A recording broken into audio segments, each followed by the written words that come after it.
কইছি কাতারে কিস্তি উঠাইয়া আইলে টাহা হইবে বাজে আপনার আইয়া কি কমেন্ট করছেন এখানে কামের অভাব নাই, অভাব হয়েছে কাম জানা লোকের। তা কাম কি মানুষে মায়ের পেটের তো পড়ে যায় নিবি? বাংলাদেশে ইলেকট্রিশিয়ানের কাম করে 2 তার, আর এখানে ইলেকট্রিশিয়ানের কাম দেখলে মাথা ঘুরে যাবে। একটা নতুন মানুষ আইবে, আইয়া হ্যাঁ 6 মাস 1 বছর লাগবে কাম শিখতে, তাই 6 মাস 1 বছর কিস্তি কি আমনে চালাইবেন না আর ফ্যামিলি আমনে চালাইবেন? টাকা গ্যারান্টি দিয়ে কয়জন অর্ডার দেন? কয়টা লোকে টাকা দেয় ঠিক মতো? হাইয়েস্ট গেলে 100%-এর 5% বাদে 95% ঠিক মতো টাকা দেয় না, কাম কাজের কোনো আগা মাথা থাকে না। মাইন দেরি করেন না, মানুষের খালি পাইন মেরা বুদ্ধি দেন।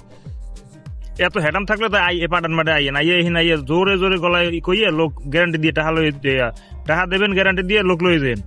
মাইন দেরি করার জায়গা পায় না, মানুষের পাইন মেরার বুদ্ধি দেয়। কাম অকর্মা লোকের সমস্যা, অকর্মা লোকের সমস্যা। তো একটা লোক আহে নতুন, হে আইয়ে কি কাম শিখে হে বাড়ির দে আইয়ে হেল্পার ঢুকলে 5-6 ঘন্টা 2.5 মাস পর বেতন। আর যখন কাম শিখবে 6 মাস 8 মাস 1 বছর পর, সে সময় দেবেন কত? 60-8 টাকা। 60-8 টাকা দেবেন, 2.5 মাস পর বেতন দেবেন, 3 মাস ঘুরাইবেন। এই কাতার শহরে যদি কোনো হালায় কইতে রে যে 5%-এর বেশি, বাকি 95% মানুষ ভালো আছে, সে হালায় জানি এইখানে আইয়ে দেখা করে কইয়ে যায়। মাইন দেরি করার জায়গা পায় না। আর পুরান লোক যারা আছে একেবারে পুরান, বহুত 5-7-8 বছর জন্মের কাম জানে, হেরা কয়েকজন কিছু সংখ্যক লোক 8টা 9টা 10টায় কাম করে। আর হে বাদে নতুন যারা আছে হেরা হ্যাঁ কি অবস্থা, হ্যাঁ হে যদি ওই যে 5% কইছি হের উপরে 1% যদি ভালো আছে অবস্থা দেখাইতে পারেন, তাই দেখাই যেন কান ধরে উঠবো না এই পাঠান মাঠে বইয়ে। মাইন্ডারি কমেন্ট কম করেন, ফাইজলামি করার জায়গা পায় না।